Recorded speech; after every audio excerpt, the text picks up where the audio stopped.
Welcome sa SMP TV.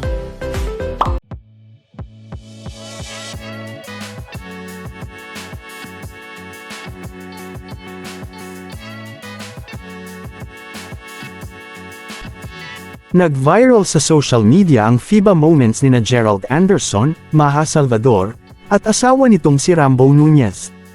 Kumalat sa TikTok ang eksenang ito, dahil alam naman natin ang past issue ng dating magkasintahan na sina Gerald at Maha. Nasa venue din ang kasintahan ngayon ni Gerald Anderson na si Julia, at hindi ito nahagip sa kamera. Lumabas nga ang pagiging marites ng mga Pinoy nang masaksihan ang nasabing pagkikita. Nag-iba daw kasi ang mood ni Julia Barreto pagkatapos ng eksena at tila tahimik lang ito sa gilid na nanunood. Unang lumapit si Gerald Anderson kay Rambo, at nakipagbeso ito.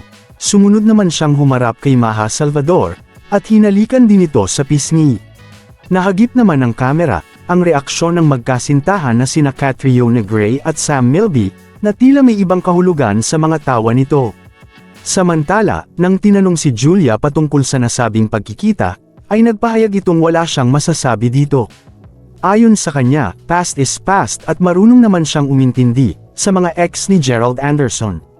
Sinabi nitong hindi totoong nagselos siya sa pangyayari dahil may tiwala naman siya sa kanyang boyfriend. Ayon sa kanya, huwag nang palakihin ang issue at mag-move on na lang sa pangyayari.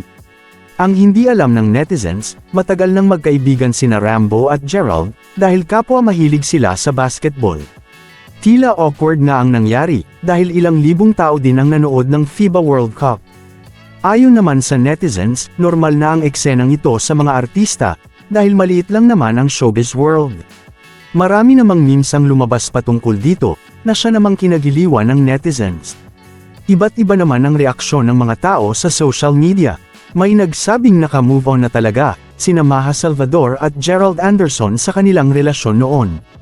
Kasal na nga si Maha Salvador kay Rambo noong July 31, nandito naman ang reaksyon ng netizens.